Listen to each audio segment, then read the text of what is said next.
Teachers of Reddit, what clicked about a pupil after meeting their parents? This one broke my heart and it's something I still think about from time to time. Just a few months into my first year, several 5th grade students were sent home for lice. One was a small, blonde girl named Jean who was fairly quiet and shy. Her clothes were always somewhat unkempt and had a strong cigarette smoke odor. She very rarely completed her homework and hated answering questions in class. However, she was kind, attentive, and performed well on her in-class assignments. We had another round of head checking about a week after the first one and found that Jean still had caught lice again. She was sent home with a call to the parents letting them know. The next day she walked into the classroom with a shaved head. Her parents shaved her hair off so that they did not have to deal with the lice again. She cried when I asked her about it. I felt horrible for her. 5th grade is a tough place to be when you have something that is obviously different about you that other kids can pick on. I could not grow her hair back for her, but I did buy her a cute hat that I allowed her wear in my class if she wanted. It seemed to help. When I met her parents shortly after, they showed up with 3 younger kids that looked about a year apart with the same shaved haircut as Jane. The parents smelled like cigarette smoke and pet urine odor, and I could hear them cursing at their kids in the hallway before I even saw them. Skated by on test scores. One time, I commended her for helping another student who didn't understand the assignment, only to realize that night that she didn't do her own. I called her parents in and quickly realized they're the type that have an answer for everything, and were all too quick to put the responsibility on me, as if I should stand over their daughter to make sure she works. I turned to ask the girl what she thought, since she had been completely quiet, and her parents began to answer for her again. I put my finger, index, up and said, "No, you've had your turn. I want to hear what she thinks about all this." Well, she apparently really appreciated that, because she went on for about 30 minutes about all her views on education. At the end, I kept her parents quiet and told her that if she's willing to talk such a big game, she needs to back it up and do the work without her parents or me interfering. She didn't miss another assignment all year. Proud teacher moment. I have a student who is really friendly, really smart, and amazing at English. I am an ESL teacher abroad. She is always really friendly to me and always really hardworking. She constantly helps other kids in class who struggle with the material and overall just a great girl. I met her dad once at a school event and holy goodness was this guy awesome. He was a really genuine and generous character and even invited me to get to know different parts of the city with his family. I could definitely tell they had a close bond and that he had raised her really well. Just an example of good people raising other good people. Kindergarten teacher here had a student who would much rather sing everything than talk, and she was happiest just spinning around in circles and singing. Met her parents, band teacher and a dance instructor. Such a sweet and happy family.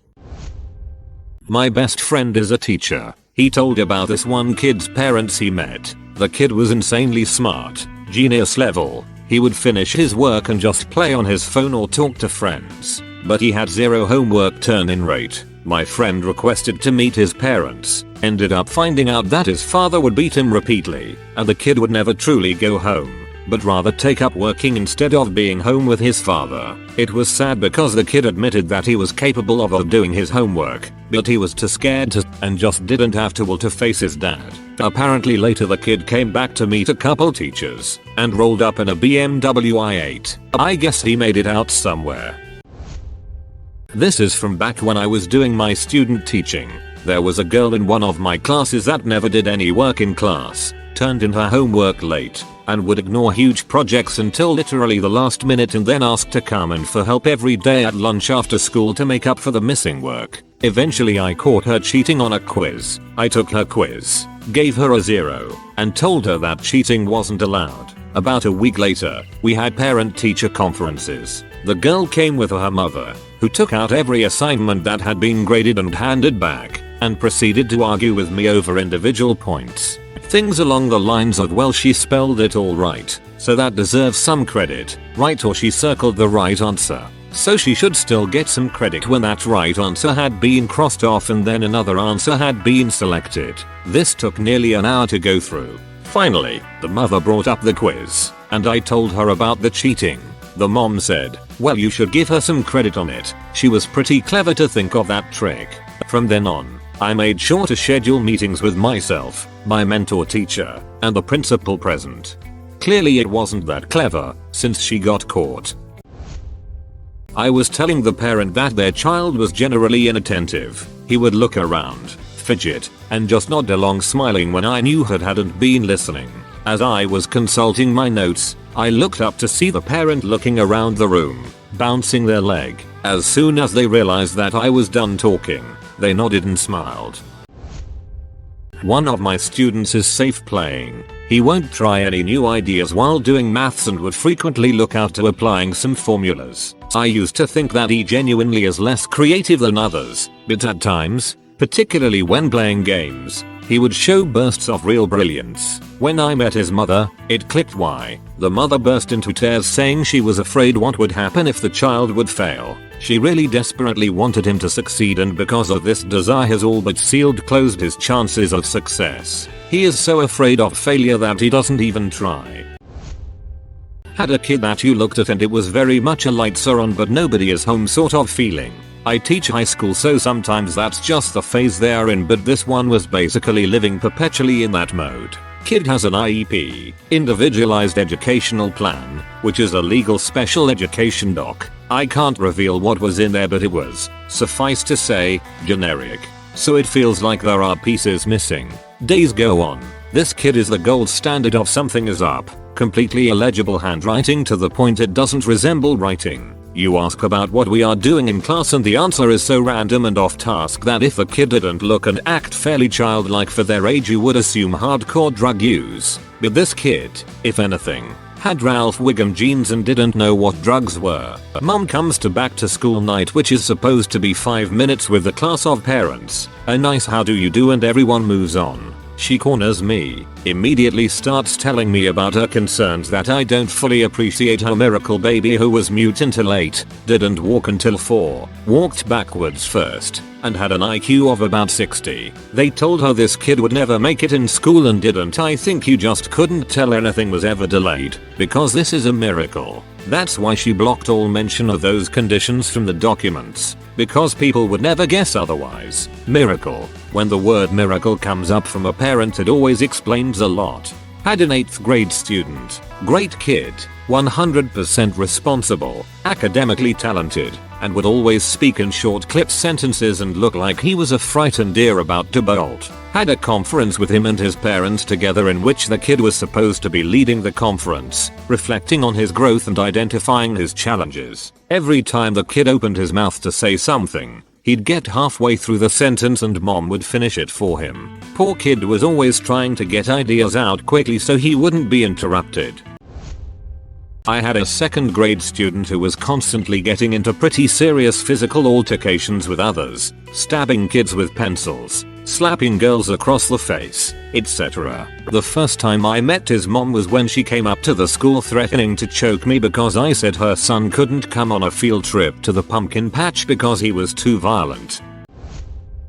Not a teacher, but I do volunteer work for a program designed to help students who are habitually truant. Had one middle schooler who was super bright, genuinely seemed to love school, got great grades, but was absent about half the time. He was very evasive about why he wasn't coming to class, and I honestly didn't put him high on my list because he was doing fine even with the missed days. When I was finally able to get a social worker to go by his house, it turned out his single mother was having seizures and didn't have any healthcare, so she couldn't get treatment for them, and the kid was staying home to take care of both her and his younger brother. I felt just terrible for the kid having to be so adult while still in middle school. These children, there were 3 of them, were known for being difficult at the after-school care I worked in. The eldest, 5th grade, would refuse to listen to us. He would often kick other children, provoke them by grabbing them and pulling them in close, or just act out in a way that was verbally abusive. But when we asked him to stop, he would respond with "screw you." The middle, 3rd grade, struggled to pay attention for more than 5 minutes, and often picked on other kids by intentionally stirring them up and spreading rumors. The youngest, kindergarten, was 6 but still not entirely toilet trained. and had to repeat kindergarten because she wasn't at normal developmental or social levels. But one afternoon, the eldest is in a pretty good mood. Because I'm curious, I ask, and he announces proudly, "Dad is picking me up early at 4 p.m. because we are going to see a movie this afternoon." This is awesome, because the 3 kids are always last to be picked up.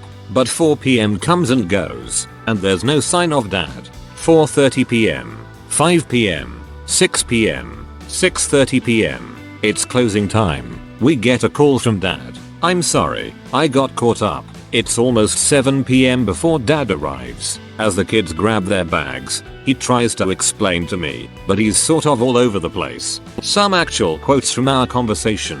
"Don't tell the kids, but I'm so gone right now. I stayed back with some mates and had some drinks. Investment banking is stressful, so you look forward to Friday. So, you'll be, what, 20 now? What's a young pretty thing like you doing working so late on a Friday night?" He offers to slip some cash to me and my co-worker for the extra time. My mate is driving us home. I only trust some of my mates with the new Porsche. The nail in the coffin was when eldest asked Dad, "I thought you said we were going to see that movie tonight," to which he replies simply, "Oh, yeah, sorry mate, I forgot." And at that moment, I realized that these kids were being told over and over and over, "You don't really matter that much to me." I was a teacher in a deaf school for many years. Kids lived on campus as well. I would take the kids home for visits on weekends. One kid was a major behavior problem and always screamed and yelled and broke things and was just generally all around disruptive. We got along better than most staff did, so I volunteered to take him home one weekend. He missed his van. When I got to his house, none of his family members even looked at him. He was a teenager by this point. Freaking family never took the time to learn sign language. Yeah, all his problems made a lot of sense to me at that point.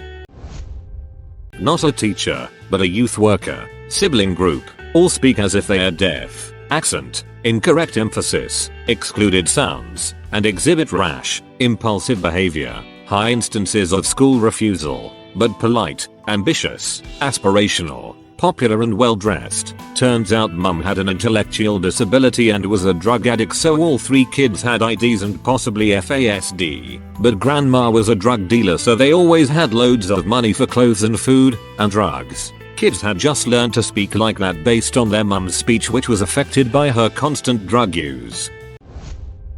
When I was student teaching, 2nd grade, there was a little boy in the class who was just a genuinely friendly and sweet kid. He struggled a little academically when it came to learning to read, and his handwriting had some problems. But he was the hardest worker and never got frustrated or thought that he was stupid like many other students with those difficulties do. He was well liked by everyone and didn't have a mean bone in his body. And he was extremely well adjusted, despite the fact that his parents were divorced. I ended up meeting both parents separately during field trips. Both parents are extremely involved in his life and put him ahead of any of their problems they have with each other. They genuinely want what's best for him, and it shows. The dad takes him out to the sports bar for boys' night where they share root beer, which I thought was really cool. Both parents genuinely are awesome people with great attitudes, and it definitely shows in their kid.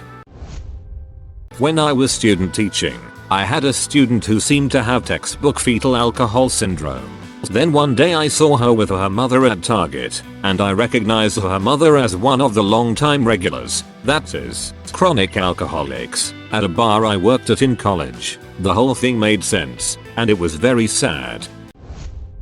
College freshman was constantly late, didn't turn work in on time or at all, etc. She had an excuse for every single thing. I wasn't even asking. She just volunteered excuses. After getting a D in my class, which was frankly a bit generous as her actual grade was a high F, her mother called me. I wasn't allowed to discuss a student's performance with anyone, including their parents, and I told her as much. Her mother then, unprompted, gave me a long string of excuses for her daughter and, oddly, herself. I kind of thought, oh, that makes sense now. Obviously an extreme example here, but I had a student, an 8th grader, who was quiet to the point of absolute silence, but who did extraordinarily well with the written word. A few times, he showed up with bruises, which I naturally reported, but he was adamant that they were from other students. Surprisingly, his parents came in for PTC and seemed relatively normal, until he went to speak for himself and I saw his father grip his arm so tightly that it left a mark. I understood immediately that his parents basically didn't let him speak at all for fear of reprisal. A few weeks afterward, the kid stopped showing up to school, and word eventually got around that he got caught up in a REM lab explosion in his parents' house and was covered head to toe in second and third degree burns. He came back a month or so later, covered in bandages. He couldn't move, write, or really do anything without excruciating pain. I'd never cried so hard as I did that day. My wife called a student's parents to talk about the kid swearing all the time and general bad attitude. After explaining to the mom why she was calling, I told that goddamn kid a million freaking times to watch his freaking mouth. Jesus Christ, wait till his freaking daddy gets home. Consider subscribing if you enjoyed this video and if you want to see more of Reddit Universe.